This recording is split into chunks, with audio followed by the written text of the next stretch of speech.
আমাৰ ৰাজ্যখনত বহু লোক মৃত্যুৰ মুখত পৰিছে আৰু তাৰ ভিতৰত কিছু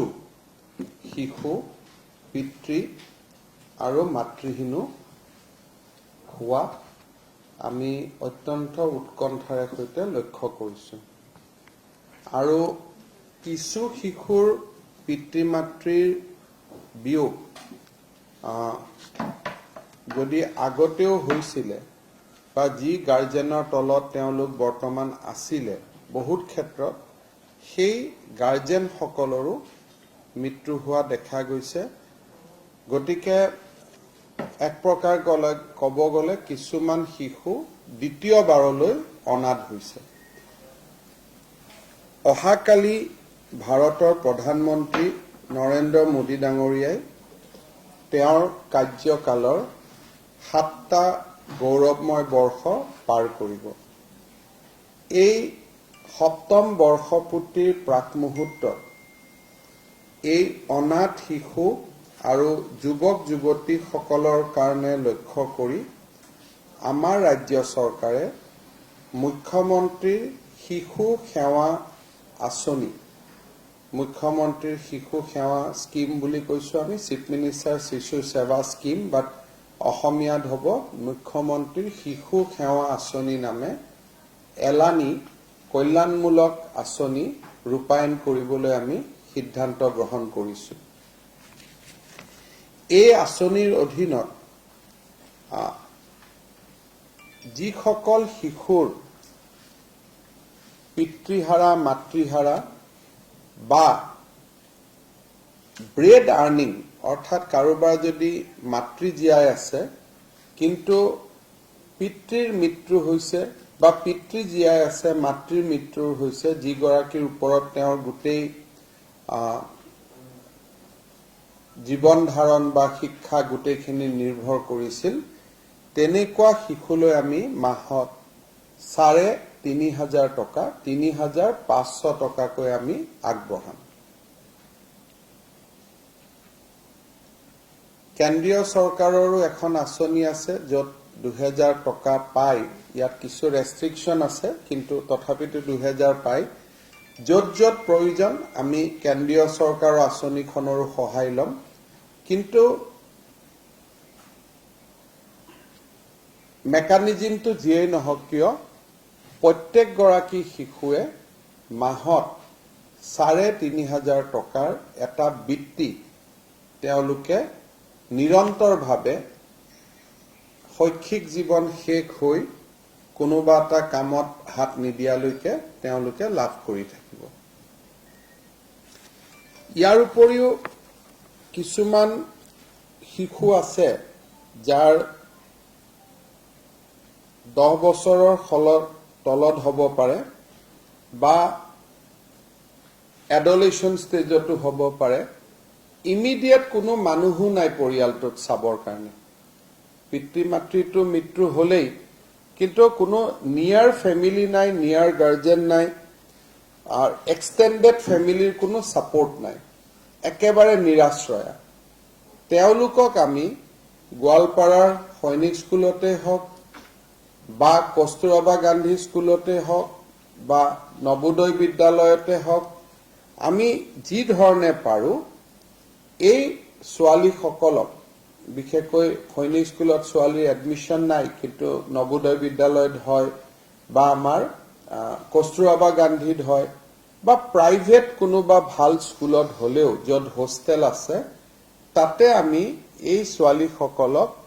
শৈক্ষিক জীৱন শেষ নোহোৱালৈকে ৰাজ্য চৰকাৰে নিজৰ খৰচত তেওঁলোকক পঢ়া শুনাৰ ব্যৱস্থা কৰিব কস্তুৰবা গান্ধী স্কুলত হ'ব পাৰে নবোদয়ত হ'ব পাৰে বা আন যদি এই দুইটা জায়গাতে সুবিধাজনক নহয় য'ত প্ৰাইভেট স্কুল আছে কাৰোবাৰ হয়তো ইংলিশ মিডিয়ামৰ সমস্যা হ'ব কাৰোবাৰ অসমীয়া মিডিয়ামৰ সমস্যা হ'ব তেওঁলোকক যি ধৰণে বিচাৰে সেই ধৰণে এখন আৱাসিক বিদ্যালয়ত আমি তেওঁলোকক পঢ়ুৱাৰ ব্যৱস্থা কৰিম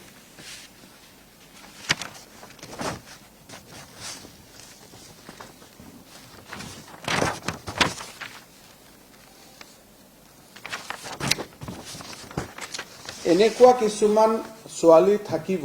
বা এই ছোৱালীখিনিয়ে ডাঙৰ হ'ব বা এনেকুৱা কিছুমান ছোৱালী আছে যে আজি স্কুল কলেজত নাই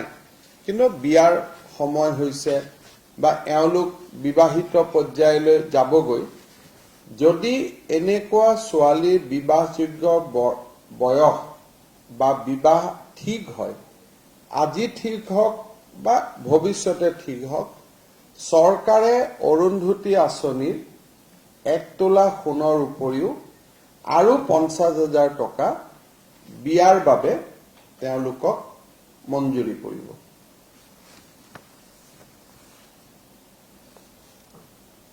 দ্বিতীয়তে আমাৰ পঞ্চমতে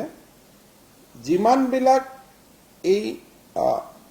ঘাট মাউৰা বা মাউৰা হৈ যোৱা ল'ৰা ছোৱালী থাকিব সকলোকে স্কুলত বা কলেজত পঢ়িবৰ কাৰণে আমি একোটাকৈ ল্যাপটপ দিবৰ বাবে সিদ্ধান্ত লৈছো যিমানে স্কুল বা কলেজত যাব নবোদয় বিদ্যালয়তে আমি দিলো বা গাঁৱৰ স্কুলতে পঢ়িব বা কলেজত পঢ়িব তেওঁলোকৰ যাতে শিক্ষা গ্ৰহণ প্ৰক্ৰিয়াটো খুব ভাল হয় তাৰ বাবে সকলোৱে এটা ল্যাপটপ বা কম্পিউটাৰ এটা পাব যোনে যি ধৰণে বিচাৰে আৰু ফাইনালি এই শিশুসকলক আমি ভকেশন বেস কিবা এটা স্কিল এডুকেশন আমি দিয়াৰ ব্যৱস্থা কৰিম যাতে এই কামখিনি আমি সুন্দৰভাৱে শেষ কৰিব পাৰো আৰু এই কামখিনি চাবৰ কাৰণে আমাৰ যেটো চিলড্ৰেন কমিশন আছে আমাৰ যেটো শিশু আমাৰ আয়োগ আছে তেওঁলোকক আমি দায়িত্ব দি দিম যাতে তেওঁলোকে গুটেইখিনি এই গুটে আঁচনিখিনিৰ ইমপ্লিমেন্টেশনখিনি খুব ভাল কৰি চাব পাৰে গতিকে আকৌ এবাৰ মই কৈছো যে যিসকলে পিতৃ মাতৃৰ মৃত্যু হলেও ঘৰত গাৰ্জেন আছে এক্সটেন্ডেড ফেমিলি আছে খুৰাক বৰদেউতাক মামাকৰ লগত থাকিব তেওঁলোকে মাহত 3,500 টকা পাব যাৰ একো ব্যৱস্থা নাই এক্সটেন্ডেড ফেমিলি সাপোৰ্ট নাই তেওঁলোকক আমি ৰেসিডেন্সিয়েল স্কুল এখনত পঢ়ুৱাৰ আমি ব্যৱস্থা কৰিম তৃতীয়তে এই ছোৱালী যিসকল ছোৱালী আছে এইটো ক্যাটেগৰীত পৰে বিবাহৰ বয়স হৈছে তেওঁলোক বিয়া হ'ব আজি বা 5 বছৰ পিছত তেওঁলোকে 1 তোলা সোণ পাব আৰু 50,000 টকা বিয়াৰ খৰচ পাব তেওঁলোকক এই লৰা হক ছোৱালী হক তেওঁলোকক এটা আমি ভকেশন বেস এডুকেশন দিম কাৰোবাক নাৰ্স পঢ়ুৱাম কাৰোবাক আন ধৰণৰ ল্যাবৰেটৰী টেকনিশিয়ান পঢ়ুৱালো যোনে লিড টু এমপ্লয়মেন্ট হ'ব পাৰে তেনেকুৱা ধৰণৰ আমি এটা কোৰ্স পঢ়ুৱাম আৰু ফাইনালি এই গুটেই লৰা ছোৱালী সকলক স্কুল বা কলেজত যাই ভাল কৰি পঢ়া শুনা কৰাৰ কাৰণে আমি একোটাকৈ কম্পিউটাৰ বা ল্যাপটপ আমি দিম এইখিনি খামৰি মুখ্যমন্ত্ৰীৰ শিশু সেৱা আঁচনি নামে এখন আঁচনি আমি আৰম্ভ কৰি মহাকালিৰ পৰা প্ৰধানমন্ত্ৰী নৰেন্দ্ৰ মোদী ডাঙৰীয়াৰ এনডিএ চৰকাৰৰ 7ম বৰ্ষপূৰ্তিত এই আঁচনিখিনি মই আপোনালোকৰ আগত দাঙি ধৰিছো অহাকালি দিনটো চৰকাৰৰ ফালৰ পৰা নহয় ভাৰতীয় জনতা পাৰ্টিৰ তৰফৰ পৰা আমি মোদী ডাঙৰীয়াৰ 7ম বৰ্ষপূৰ্তিত 10,000খন গাঁৱত বা বিভিন্ন অৰফেনেজ হওক বৃদ্ধাশ্ৰম হওক এইসমূহক সামৰি সেৱাই সংগঠনৰ কাৰ্যসূচীও আমি আৰম্ভ কৰিম সো তাৰ লগত সংগতি ৰাখি এই মুখ্যমন্ত্ৰীৰ শিশু সেৱা আঁচনিখনো আজি আমি আৰম্ভ কৰিব খুজিছো আপোনালোকে যদি কিবা বুজি পোৱা নাই বা বুজিবলগীয়া কথা আছে মোক সুধিব পাৰে এই গুটেইখন implement social welfare department education department তেওঁলোকে জয়েন্টলি কৰিব আৰু আমাৰ যেটো আমাৰ কি বুলি কৈছে চাইল্ড প্ৰটেকশন যেটো আমাৰ আয়োগ আছে তেওঁলোকে এই আঁচনি কেইখন যাতে কৰিছে নে নাই তাৰ তীক্ষ্ণ দৃষ্টি ৰাখিব কাৰণ আজিতো নহয় এখন 5-10 বছৰলৈকে চলি থাকিব কিছু কাম সোশ্যাল ওয়েলফেয়াৰ ডিপাৰ্টমেন্টে কৰিব, কিছু কাম এডুকেশনে কৰিব। কম্পিউটাৰটো এবাৰত দি দিব, সেইটো শেষ হৈ যাব। কিন্তু ৩,৫০০টো পাই থাকিব লাগিব। গতিকে সোশ্যাল ওয়েলফেয়ার ডিপার্টমেন্টে পুঁজিটো দিব, চাইল্ড প্রটেকশন আয়োগে তাৰ প্ৰতি দৃষ্টি ৰাখিব। যেতিয়ালৈকে তেওঁলোকে এটা বৃত্তি গ্ৰহণ কৰাৰ বাবে উপযুক্ত হৈ নুঠে। যেনেকে মই কৈছো, ছোৱালী হলে একেবাৰে আমি নাৰ্ছ পঢ়ালো, মেডিকেল পঢ়ালো, ইঞ্জিনিয়াৰিং পঢ়ালো, যিমান দূৰলৈকে আমি পঢ়াব পাৰিলো আমি পঢ়ালো।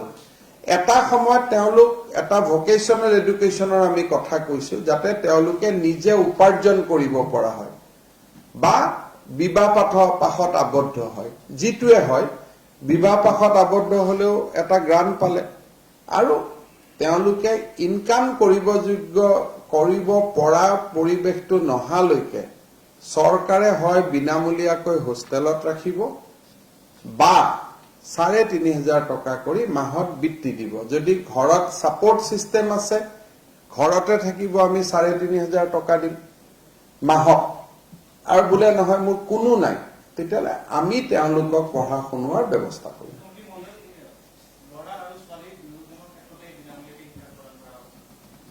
আমি ল'ৰা আৰু ছোৱালীৰ ক্ষেত্ৰত নহয়, বিনামূলীয়া শিক্ষাটো আমি ছোৱালীৰ নামত কৈছো, ল'ৰাক আমি ৩,৫০০ টকা স্কলাৰশ্বিপৰ কথা কৈছো। কিন্তু ল'ৰাৰো যদি ইমিডিয়েট কোনো নাথাকে, তেতিয়াহ'লে অবভিয়াছলি ছোৱালীৰ লগতে ল'ৰাকো সেইটো সুবিধা আমি দিব লাগিব।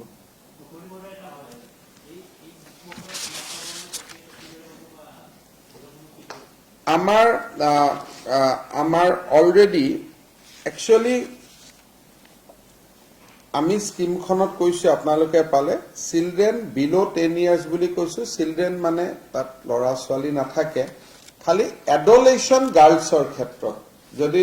যৌৱনপ্ৰাপ্ত যুৱক হয়, এইটো আঁচনি আমি ৰখা নাই, কিন্তু মই ভাবিছো ৰাখি দিয়াই ভাল। মই এইটো কৰি দিম একেলগে। হয়, এইটো দুইজনকে কৰি দিম।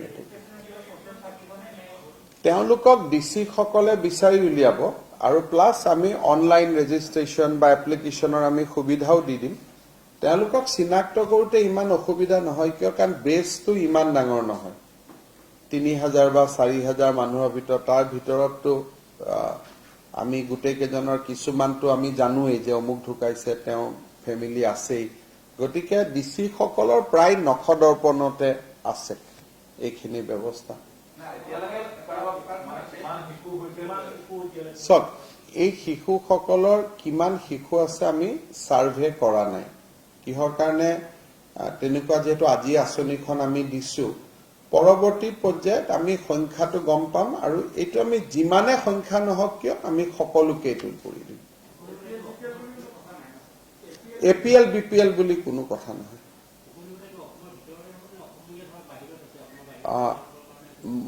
যদি কোনোবা অসমীয়া বা অসমৰ বাসিন্দা বাহিৰতো মৃত্যু মানে অনাথ হৈছে, ডেফিনেটলি আমি সুবিধাখিনি দিম। খালি কথাটো হ'ল যে দিল্লীৰ স্কুলখনত আমি পঢ়ুৱাৰ সুবিধা কৰি দিব নোৱাৰিম। স্কুলখন অসমৰ ভৌগোলিক পৰিসীমাৰ ভিতৰত হ'ব লাগিব। কোনো অসুবিধা নাই, আমি কৰি দিম। এইটোত APL BPL গভৰ্ণমেণ্ট সাৰ্ভেন্ট আমি একো ইয়াত ডিফাৰেন্স ৰাখা নাই। It is a scheme for everybody.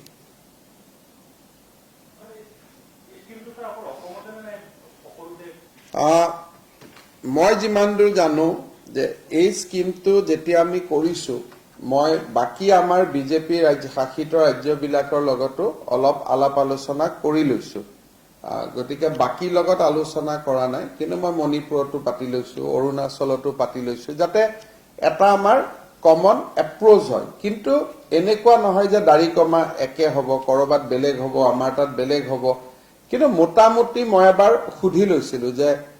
এনেকুৱা আপোনালোকে কিবা স্কিম কৰিব নেকি, যদি কাৰণ কাৰোবাৰ যদি স্কিমখন বহুত ভাল হয়, আমাৰ অলপ ভাল নহয়। গতিকে তেনেকুৱা এভাৰেজ এটা মেইনটেইন কৰাৰ কাৰণে মই আমাৰ গোটেই কেইখন বিজেপি শাসিত ৰাজ্যৰ লগত পাতি লৈছিলো, কিন্তু এইটো একজেক্ট একে হ'ব বুলি কোনো কথা নাই।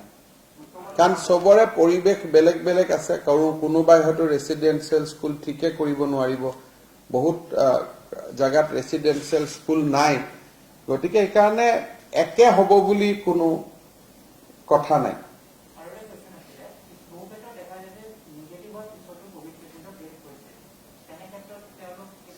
সব যদি কোভিড ৰিলেটেড হৈ পিছত ডেড হৈছে আমি সামৰি ল'ব পাৰিম ইমান এখন স্কিমত ইমান ধৰা বন্ধা কথা একো নাই পোস্ট কোভিড ডেথো যদি 3 মাহ 4 মাহৰ ভিতৰত হৈছে বা আমি এটা টাইম দি দিব পাৰিম যে 6 মাহৰ ভিতৰত হৈছে যদি পাব মুখ্যমন্ত্ৰী মহোদয় সমাজ কল্যাণ বিভাগৰ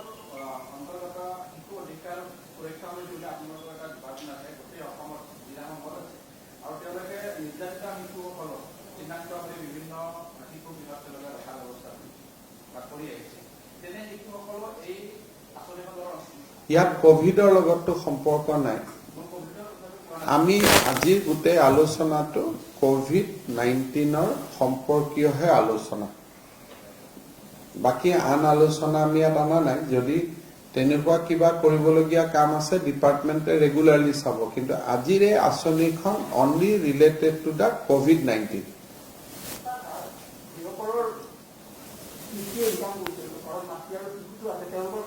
মই এইটো ক'লো নহয় যে ডিপেণ্ডেণ্ট যদি ব্ৰেড আৰ্নিং মানুহজন যদি ঢুকাইছে আমি এই সুবিধা কৰি দিম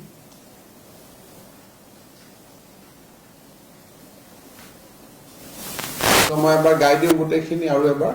যাতে সামাৰি হৈ যায় যিসকল শিশু অনাথ হ'ল বা উপাৰ্জনকাৰী পিতৃৰ মৃত্যু হ'ল ব্ৰেড আৰ্নিং মুখ্য ব্যক্তিজনৰ যদি মৃত্যু হ'ল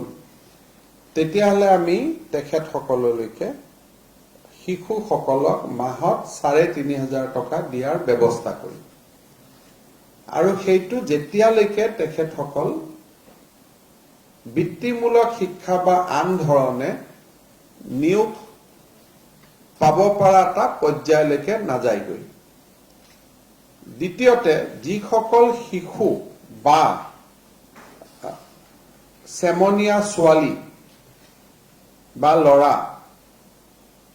পিতৃৰ মৃত্যু হৈছে কিন্তু ঘৰতো থাকিবলগীয়া আজি আৰু অৱস্থা নাই খুৰাক নাই মামাক নাই ইমিডিয়েট যাৰ ৰিলেটিভ নাই তেওঁলোকক আমি 3,500 টকাটো নিদিও তেওঁলোকক আমি পোনে পোনে কোনোবা এটা ভাল শিক্ষানুষ্ঠান এখনৰ হোষ্টেলত ৰাখি পঢ়ুৱাৰ আমি ব্যৱস্থা কৰিম 3 নম্বৰ যদি ছোৱালী হয় ছোৱালীজনী বিবাহ উপযুক্ত বয়স হলে তাই বিয়াৰ বাবে 1 লাখ সোণ আৰু 50,000 টকাও চৰকাৰে যোগান ধৰিব 3,500 টকাৰ উপৰিও বা হোষ্টেলত থকাৰ উপৰিও প্ৰত্যেক এনে শিশুকে একোটাকৈ কম্পিউটাৰ বা ল্যাপটপ দিয়া হ'ব পঞ্চমতে বা ষষ্ঠত প্ৰত্যেক গৰাকী শিশুকে এটা ভোকেশনাল এডুকেশ্যন চৰকাৰে নিজৰ কষ্টত দিব নাৰ্সিং হ'ব পাৰে মেডিকেল হ'ব পাৰে ইঞ্জিনিয়াৰিং হ'ব পাৰে কম্পিউটাৰ হ'ব পাৰে আমি এটা নিজৰ কষ্টত দিম যাতে সেই ছোৱালী গৰাকীয়ে বা ল'ৰাটোৱে কিবা এটা উপাৰ্জন কৰ সক্ষম হৈ উঠে সো গতিকে এ টু জেড গোটেইখিনি সামৰি এই আঁচনিখন ঘোষণা কৰা হৈছে আৰু এই আঁচনিখনৰ নাম মুখ্যমন্ত্ৰী শিশু সেৱা আঁচনি হিচাপে পৰিচিত হ'ব হ'ব কওকচোন মই খুব মনে দি আশা কৰিছো যে 7 জুনলৈ কোভিড পৰিৱেশে কিছু খাম কাটিব গতিকে 5 জুনলৈকে বৰ্তমানৰ আমাৰ ৰেষ্ট্ৰিকশন খিনি আছে 5 তাৰিখে আমি এই বিষয়ে যদি কিবা ৰিলুক কৰিব পৰা পজিশন আহে 5 তাৰিখেহে আপোনালোকে গম পাব কিন্তু মই ভাবো যে সামান্য আনলক প্ৰক্ৰিয়া 7 তাৰিখে হ'ব পাৰে কিন্তু কমপ্লিট আনলক প্ৰক্ৰিয়া বা খুব দেখাকৈ আনলক প্ৰক্ৰিয়া 15 জুনৰ আগত অসমত সম্ভৱ হ'ব বুলি মই ভবা নাই কিন্তু মৃত্যুৰ সংখ্যাটো মই এটুকে কৈছো যে প্ৰথম যেতিয়া কোভিড হয় কেছ ধৰাত পৰিলেও মানুহৰ মৃত্যু নহয় এটা মৃত্যুটো মেচিউৰ্ড হ'বৰ কাৰণে 7 দিন লাগে প্ৰথম সময়ত কোভিড বাঢ়িছে কিন্তু মৃত্যু নাবাঢ়ে শেষৰ ফালে মৃত্যু বাঢ়ে সংখ্যাটো কমে কাৰণ হস্পিটালত বহুত পেচেণ্টে ষ্ট্ৰাগল কৰি থাকে 10 দিন 15 দিন এনেকুৱা ধৰণৰ কিন্তু কেছ যেতিয়া এবছলিউট নাম্বাৰত কমি যাব তেতিয়া ডেফিনেটলি মৃত্যুৰ সংখ্যাটো লাহে লাহে কমি যাব আৰু মই ভাবো যে মৃত্যুৰ সংখ্যাটো 2 এদিনৰ ভিতৰতে মেবি আনাদাৰ 5 to 6 ডেজৰ পৰা আপোনালোকে এটা নিম্নগামী হোৱা দেখা পাব ভেকচিনৰ নাটনি বুলি মই ঠিক নকওঁ আমি 1 লাখ ভেকচিন প্ৰতিদিনে দিয়াৰ আমাৰ ক্ষমতা আছে কিন্তু গোটেইখিনি ভেকচিন চাই মিলি পৰিৱেশত এতিয়া আমি 60,000 পাৰ ডে দি আছো আৰু অসমত 40 লাখ ভেকচিন আমি প্ৰথম বা দ্বিতীয় ডোজ দিয়া ব্যক্তিয়ে 40 লাখ ক্ৰছ কৰিলে গুৱাহাটী মহানগৰীত 12 লাখ ব্যক্তিৰ ভিতৰত 5 লাখ লোকে ইতিমধ্যে ভেকচিন পালে গতিকে মই ভাবো যে আৰু অনাগত খুব 15-20 দিনৰ ভিতৰত আমাৰ এই সংখ্যাটো আৰু বাঢ়িব ভাৰত চৰকাৰে আমাক জনোৱা মতে মে আৰু জুনত মে মাহত প্ৰায় 7 কোটি ভেকচিন উৎপাদন হৈছে জুনত 8-9 কোটি হ'ব কিন্তু জুলাইত ভেকচিনৰ উৎপাদন দুগুণ হৈ যাব গতিকে মই ভাবো যে ভেকচিনটো খুব ইন্টেনসিফাই হ'ব জুনৰ শেষৰ ফালৰ পৰা জুলাই মাহত আৰু ডিসেম্বৰৰ ভিতৰত ভাৰতৰ প্ৰতিজন লোকে দুটাকৈ ডোজ ভেকচিন পাই যাব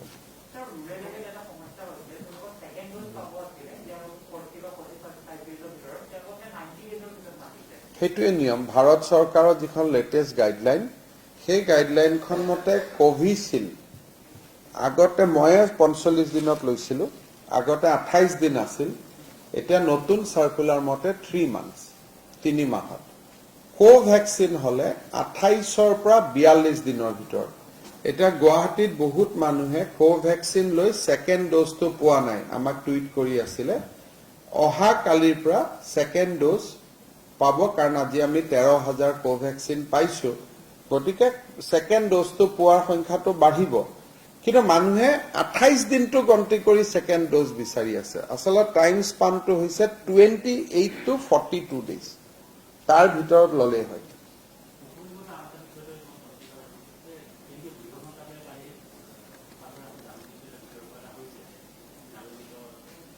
মই পঢ়া নাই আৰু পিছত এই বিষয়ে কথা পাতিম নাগালেণ্ডৰ মুখ্যমন্ত্ৰী ডাঙৰীয়াই মোক চিঠি এখন লিখিছে আৰু তাৰ উত্তৰটো মই কালি দিম দিয়াৰ পিছত তাৰ প্ৰতিলিপি আপোনালোকে পাব কিন্তু আমাৰ অসমৰ সীমান্ত উন্নয়ন মন্ত্ৰী অতুল বৰা ডাঙৰীয়া নাগালেণ্ডৰ মুখ্যমন্ত্ৰীকে আদি কৰি নাগালেণ্ড চৰকাৰৰ লগত ঘনিষ্ঠ যোগাযোগ অব্যাহত ৰাখিছে যাতে স্থিতিটো নিয়ন্ত্ৰণৰ বাহিৰত নাযায় আৰু অতুল বৰা ডাঙৰীয়াই কালি দিনত প্ৰায় 2-3 বাৰ নাগালেণ্ডৰ মুখ্যমন্ত্ৰী ৰিঅ ডাঙৰীয়াৰ সৈতে কথা পাতিছে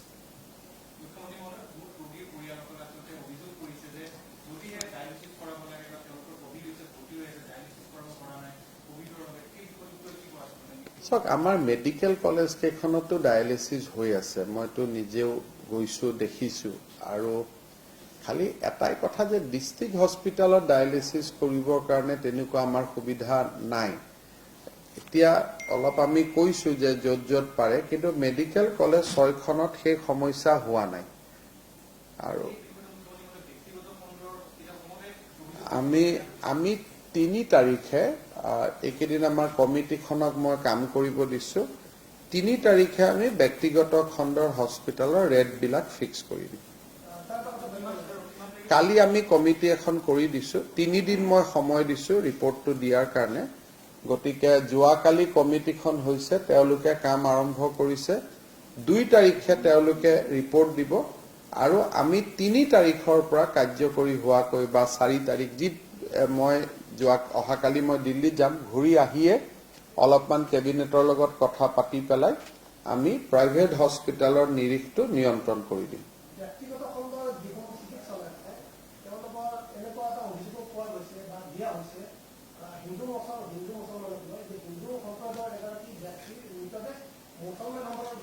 চক এটা কথা মই ক'ব নালাগে, কথাটো হ'ল যে প্ৰাইভেট হস্পিটালত মানুহ গ'লে হাৰাশাস্তিৰ সন্মুখীন হয়। সেইকাৰণে যোৱাবাৰ আমি প্ৰাইভেট হস্পিটালত যোৱাটো বন্ধ কৰি ৰাখিছিলো। এইটো ৰাইজৰ বিপুল দাবীতহে প্ৰাইভেট হস্পিটাল খুলি দিবলগীয়া হ'ল।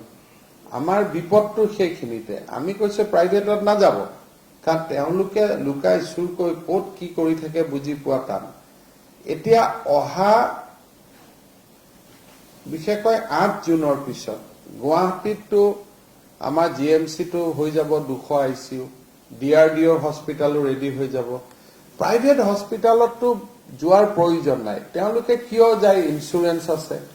নহলে ONGC অইল ইণ্ডিয়া হয়তো ৰিইম্বাৰ্সমেন্ট কৰে বা কোম্পানীৰ স্কিম আছে, তেওঁলোক ঠিক আছে। কিন্তু যাৰ একো নাই তেওঁলোক প্ৰাইভেট হস্পিটালত যাব নালাগে, কাৰণ GMCত যিমান মেডিচিন আছে প্ৰাইভেটত নাই। যোৱাকালি আমি এটা দৰৱ দিছো আমাৰ প্ৰাক্তন আমগুৰি সমষ্টিৰ বিধায়ক প্ৰদীপ হাজৰিকা ডাঙৰীয়াক, যিটো ট্ৰাম্পে লৈছিলে। এইটো মানে এন্টিবডি ককটেইল বুলি কয়। সো যিটো আপোনালোকে জানে যে ট্ৰাম্পে লৈ যিটো 3 দিনত ভাল হৈ গৈছিল, আৰু তেনেকুৱা ধৰণৰ মেডিচিনো GMCত বিভিন্ন সোৰ্সৰ পৰা ডনেশ্যন হিচাপে আহি আছে, বহুত হাই কষ্ট মেডিচিন। মই প্ৰদীপ হাজৰিকাৰ নামটো কলো, আপোনালোকে চিনি পায় বুলি, কিন্তু দুখীয়া মানুহো সমানে পাই আছে যে 2-এটা এনেকুৱা আমি ডনেশ্যন পাই থাকো। প্ৰাইভেট হস্পিটালে নাপায়। প্ৰাইভেট হস্পিটালে আমাৰ ওপৰত ডিপেণ্ড কৰে। অক্সিজেনৰ ওপৰতো আমাৰ ওপৰত ডিপেণ্ডেণ্ট, ৰেমডিচিভিৰৰ ওপৰতো আমাৰ ওপৰত ডিপেণ্ডেণ্ট। একো নাপালে আহি আমাৰ ওচৰ পাই যায়। গতিকে মইতো নাভাবো যে যাৰ কোম্পানীৰ স্কিম আছে বা যাক কোনোবা ইন্সুৰেন্সে ফুললি ৰিটাৰ্ণ কৰে, তেনেকুৱা মানুহ নহলে দুখীয়া মানুহ বা মধ্যবিত্ত মানুহ নাৰ্ছিং হোমত যোৱাৰ প্ৰয়োজন নাই। ধৰক আমাৰ যোৱাকালি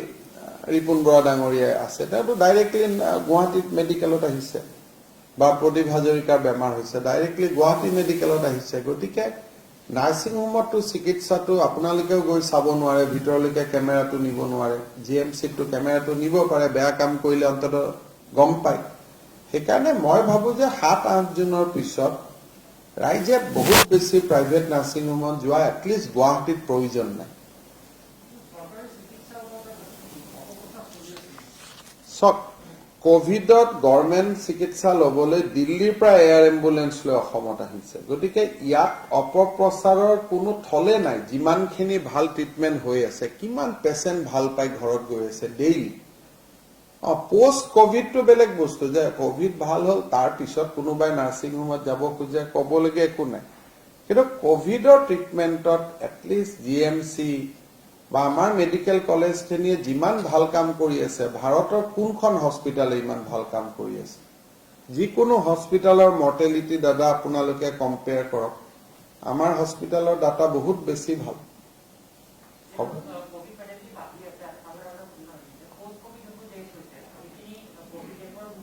সেইখিনি নপৰে। কোভিড নিগেটিভ হৈ যোৱাৰ পিছত আৰু তেওঁলোক কোভিড ডেথত ইনক্লুড নহয়।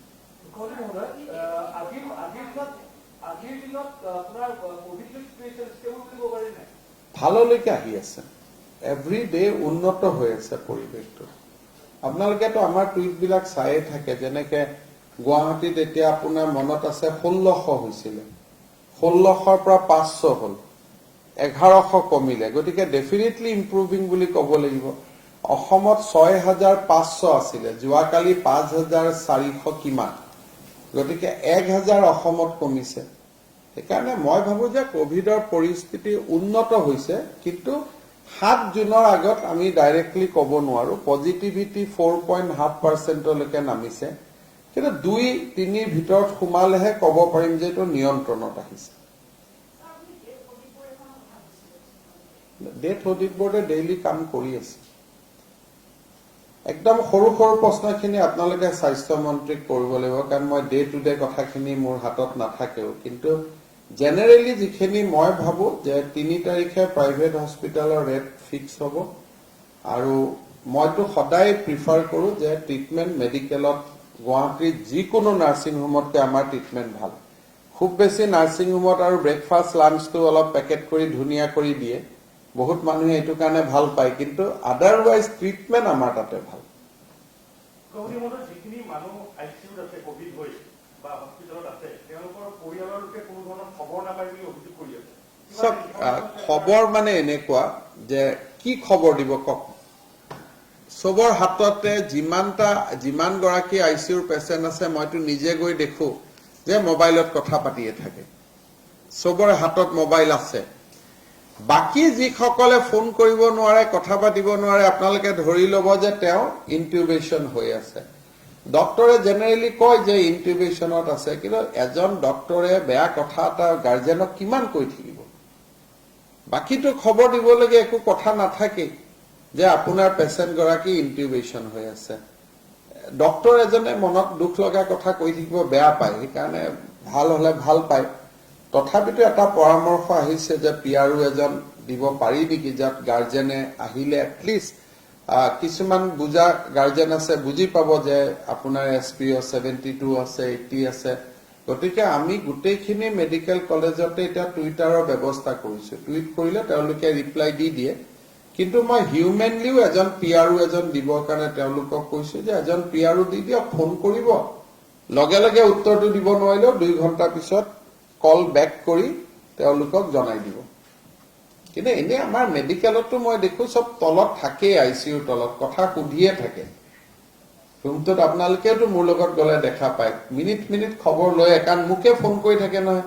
যে সিৰিয়াস হৈ গল যোৱা পৰখি ছোৱালী এজনী দেউতাকৰ সিৰিয়াস হল মোক ফোন কৰিছে দাদা মোৰ দেউতাৰ সিৰিয়াস হৈ গল আইসিইউত লৈ গৈছে তাৰমানে ডাৰৰ বাতৰি দাৰে দাৰে পাই থাকে এনেকুৱা নহয় যে নাই কিন্তু দুই এজন তাকে কয় আৰু কিন্তু উৎকণ্ঠা থাকে নহয় টেনচনৰ কাৰণে কৈ থাকে আসলে ডক্টৰে কথা নাপাতিলে পেচেণ্টে বেয়া পায় যে ডক্টৰে উত্তৰ দিয়া নাই ডক্টৰ সকলেও হিয়ত তেওঁলোকৰ আকৌ এটা মানসিক টেনচন বহুত বেছি হৈ থাকে সদায় মৃতদেহবিলাক দেখি থাকিব লাগে দুই এজন ডক্টৰটো ব্ৰেকডাউন হৈ গৈছে যে স্যাৰ ইমান ডেড বডি চাব নোৱাৰি গতিকে এটাতো সকলোৱে জানে যে খুব দুখৰ আৰু খুব কষ্টৰ মাহ এটা সকলোৱে পাৰ কৰিছে যোনটো ভাল হওক তাকে আশা কৰিছো